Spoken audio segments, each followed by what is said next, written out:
श्री राम दोस्तों, आज मैं आपको सुना रही हूँ कैकेयी कोप भवन में रामायण। कैकेयी का कोप भवन में जाना। कैकेयी कोप भवन में राम के राज तिलक का शुभ समाचार अयोध्या के घर घर में पहुंच गया। पूरी नगरी में प्रसन्नता की लहर फैल गई। घर घर में मंगल गाया जाने लगा। स्त्रियां मधुर स्वर में रात भर मंगल गायन करती रही। सूर्योदय होने पर नगरवासी अपने अपने घरों को ध्वजा, पताका, बंदरवार आदि से सजाने लगे।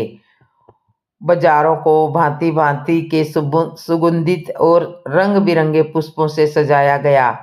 गवैये, नट, नर्तक आदि अपने आश्चर्यजनक करतब दिखाकर नगरवासियों का मनोरंजन करने लगे। स्थान स्थान में कदली स्तंभों के द्वारा बनाए गए। ऐसा प्रतीत होने लगा कि अयोध्या नगरी नववधू के समान श्रृंगार करके राम जी के रूप में वर के आगमन की प्रतिज्ञा कर रही है। किंतु राम के राज तिलक का समाचार सुनकर एवं नगर की इस अद्भुत श्रृंगार को देखकर रानी कैकेयी की प्रिय दासी मंथरा के हृदय को असहनीय आघात हुआ। वह सोचने लगी कि यदि कौशल्या का पुत्र राजा बन जाएगा तो कौशल्या को राजमाता का पद प्राप्त हो जाएगा और कौशल्या की स्थिति इन अन्य रानियों की स्थिति से ज्येष्ठ हो जाएगी। ऐसी स्थिति में उसकी दासियां भी स्वयं को मुझसे अधिक श्रेष्ठ समझने लगेगी। वर्तमान में कैकेयी राजा की सर्वाधिक प्रिय रानी है और इसी कारण से महारानी कैकेयी का ही राजमहल पर शासन चलता है। कैकेयी की दासी होने का श्रेय प्राप्त होने के कारण राजप्रसाद की अन्य दासियां मेरा सम्मान करती है। यदि कौशल्या राजमाता बन जाएगी तो मेरा यह स्थान मुझसे छिन जाएगा। मैं यह सब कुछ सहन नहीं कर सकूंगी। अतः इस विषय में आवश्यक ही मुझे कुछ करना चाहिए। ऐसा विचार करके मंथरा ने अपने प्रसाद में लेटी हुई कैकेयी के पास जाकर कहा, महारानी आप सो रही है, यह समय क्या सोने का थोड़ी ना है। यह समय क्या सोने का है। क्या आपको पता है कि कल राम जी का युवराज के रूप में अभिषेक होने वाला है। मंथरा के मुख से राम जी के राज तिलक का समाचार सुनकर कैकेयी को अत्यंत प्रसन्नता हुई। समाचार सुनाने की खुशी में कैकेयी ने मंथरा को पुरस्कार स्वरूप एक बहुमूल्य आभूषण दिया और कहा, मंथरे तू अत्यंत प्रिय समाचार लेकर आई है। तू तो जानती ही है कि राम मुझे बहुत प्रिय है। इस समाचार को सुनाने के लिए तू यदि और भी कुछ मांगेगी तो वह भी तुझको दे दूंगी। कैकेयी के वचन को सुनकर मंथरा अत्यंत क्रोधित हो गई। उसका तन मन जल भुन गया। पुरस्कार में दिए गए आभूषण को फेंकते हुए वो बोली, महारानी आप बहुत नासमझ हैं। स्मरण रखिए कि सोत का बेटा शत्रु जैसा होता है। राम का अभिषेक होने पर कौशल्या को राजमाता का पद मिल जाएगा और आपकी पदवी उसकी दासी के जैसी हो जाएगी। आपका पुत्र भरत भी राम का दास हो जाएगा। भरत के दास हो जाने पर आपकी बहू भी एक दासी भरत के दास हो जाने पर आपकी बहू को भी एक दासी ही की पदवी मिलेगी। यह सुनकर कैकेयी ने कहा, मंथरा राम महाराज के ज्येष्ठ पुत्र हैं और प्रजा में अत्यंत लोकप्रिय है। अपने सद्गुणों के कारण वे सभी भाइयों से श्रेष्ठ भी हैं। राम और भरत भी एक दूसरे को भी नहीं मानते क्योंकि उनके बीच अत्यधिक प्रेम है। राम अपने सभी भाइयों को अपने ही समान समझते हैं, इसलिए राम को राज्य मिलना भरत को राज्य मिलने के जैसा ही है। यह सुनकर मंथरा और भी दुखी हो गई। वह बोली, किंतु महारानी आप यह नहीं समझ रही हैं कि राम के बाद राम के पुत्र को ही अयोध्या का राज सिंहासन प्राप्त होगा तथा भरत को राज परंपरा से अलग होना पड़ जाएगा। यह भी हो सकता है कि राज्य मिल जाने पर राम भरत को राज्य से निर्वासित कर दे या यमलोक ही भेज दे। अपने पुत्र के अनिष्ट की आशंका की बात सुनकर कैकेयी का हृदय विचलित हो उठा। उसने मंथरा से पूछा, ऐसी स्थिति में मुझे क्या करना चाहिए? तब मंथरा ने उत्तर दिया, आपको स्मरण होगा कि एक बार देवासुर संग्राम के समय महाराज दशरथ आपको साथ लेकर युद्ध में इंद्र की सहायता करने के लिए गए थे। उस युद्ध में असुरों के अस्त्र शस्त्रों से महाराज दशरथ का शरीर जर्जर हो गया था और वे मूर्छित हो गए थे। उस समय सारथी बनकर आपने उनकी रक्षा की थी। आपकी उस सेवा के बदले में आपको उन्होंने दो वरदान प्रदान किए थे, जिसे कि आपने आज तक नहीं मांगा। अब आप एक वर्ष से भरत का राज्याभिषेक और दूसरे वर्ष से राम के लिए 14 वर्ष का वनवास मांगकर अपना मनोरथ सिद्ध कर लीजिए। सिरग आप मलिन वस्त्र धारण कर कोप भवन में चले जाइए। महाराज आपको बहुत अधिक चाहते हैं, इसलिए वे अवश्य ही आपको मनाने का प्रयत्न करेंगे और आपके द्वारा मांगने पर उन दोनों वरों को देने के लिए तैयार हो जाएंगे। किंतु स्मरण रहे कि वह मांगने के पूर्व उनसे वचन आवश्यक ले ले, जिससे कि वे उन वरदानों को देने के लिए बाध्य हो जाएं। मंथरा के कथन के अनुसार कैकेयी को भवन में जाकर लेट गई। कैकेयी द्वारा वरों की प्राप्ति। कैकेयी अपने वर की प्राप्ति करने लगी। कैकेयी द्वारा वरों की प्राप्ति उल्लासित महाराज दशरथ ने शीघ्र राज कार्यों को स्वपन किया और राम के राज तिलक का शुभ समाचार सुनाने के लिए अपनी सबसे प्रिय रानी कैकेयी के कक्ष में पहुंचे। कैकेयी को अपने महल में न पाकर राजा दशरथ ने उसके विषय में एक दासी से पूछा। दासी से ज्ञात हुआ कि रुष्ट होकर महारानी कैकेयी को भवन में गई है। महाराज चिंतित हो गई। उन्होंने कोप भवन में जाकर देखा कि उनकी प्राण प्रिय मलिन वस्त्र धारण किए हुए केश बिखारे भूमि पर अस्त व्यस्त पड़ी है। उनकी इस अवस्था को देखकर आश्चर्यचकित राजा दशरथ ने कहा, प्राण प्रिय, मुझसे ऐसा क्या अनिष्ट हुआ है कि क्रोध होकर तुमको भवन में आई हो? यदि तुम किसी बात से दुखी हो तो मुझे बताओ, मैं तुम्हारे कष्ट का निवारण आवश्यक करूंगा। महाराज के इस प्रकार मनुहार करने पर कैकेयी बोली, प्राणनाथ, मेरी एक अभिलाषा है, किंतु यदि आप उसे पूरी करने की शपथ पूर्वक प्रतिज्ञा करेंगे तभी मैं आपको उसकी अपनी अभिलाषा के विषय में बताऊंगी। महाराज दशरथ ने मुस्कुराते हुए कहा, केवल इतनी सी बात के लिए तुम कोप भवन में चली आई हो? मुझे बताओ तुम्हारी क्या इच्छा है, मैं तत्काल उसे पूरा करना चाहता हूँ। इस पर कैकेयी बोली, महाराज, पहले आप सौगंध लीजिए कि आप मेरी अभिलाषा आवश्यक पूरी करेंगे। इस पर महाराज दशरथ ने कहा कि हे प्राण प्रिय, इस संसार में मुझे राम से अधिक प्रिय और कोई नहीं है। मैं राम की ही सौगंध लेकर वचन देता हूँ कि तुम्हारी जो भी मनोकामना होगी मैं उसे तत्काल पूरी करूंगा। महाराज सौगंध लेने से आश्वस्त हो जाने पर कैकेयी बोली, आपको स्मरण होगा कि देवासुर संग्राम के समय आपके मूर्छित हो जाने पर मैंने आपकी रक्षा की थी और प्रसन्न होकर आपने मुझे 2 वरदान देने की प्रतिज्ञा की थी। उन दोनों वरों को ही मैं आज मांगना चाहती हूँ।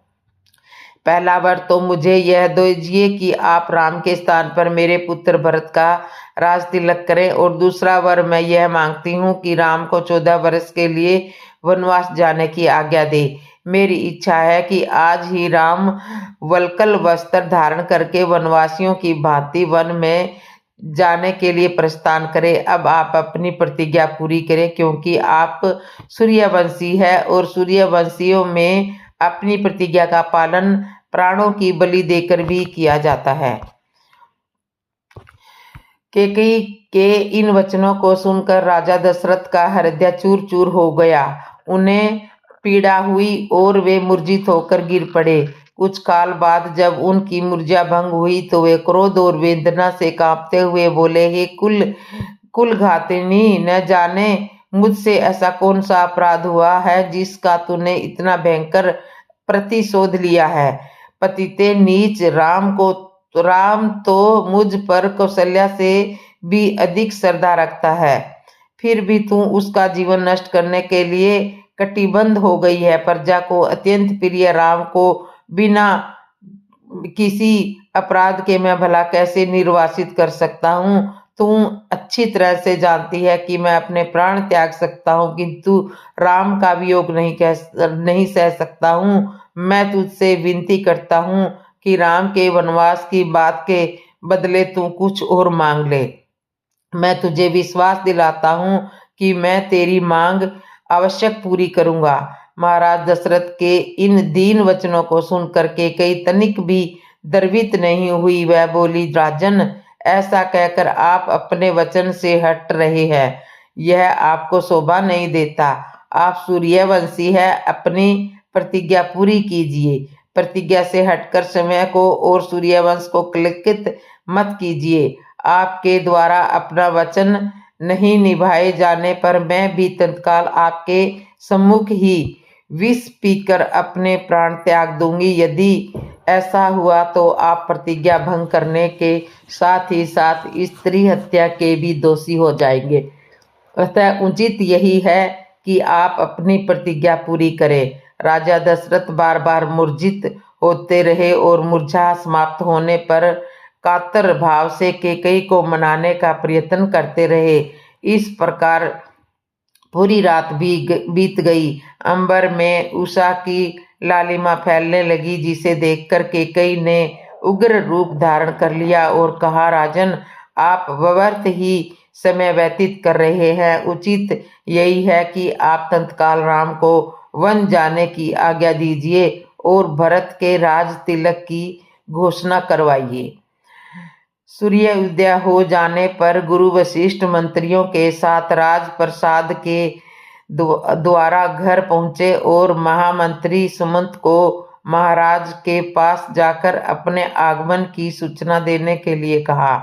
कैकेयी और दशरथ के संवाद से अनजान सुमंत ने महाराज के पास जाकर कहा, हे राजाधिराज, रात्रि का समापन हो गया है और गुरु वशिष्ठ का आगमन भी हो चुका है। अतः आप शय्या त्याग कर गुरु वशिष्ठ जी के पास चलिए।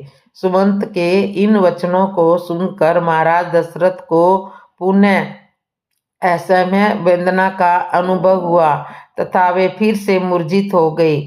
उनके इस प्रकार मूर्छित होने पर कुटिल कैकेयी, हे महामंत्री, अपने प्रिय पुत्र के राज्याभिषेक के उल्लास के कारण महाराज रात भर सो नहीं सके। उन्हें अभी अभी ही निद्रा आई है। महाराज निद्रा से जागते ही राम को कुछ आवश्यक निर्देश देना चाहते हैं। तुम पुनः जाकर राम को यहीं पर बुला कर ले आओ।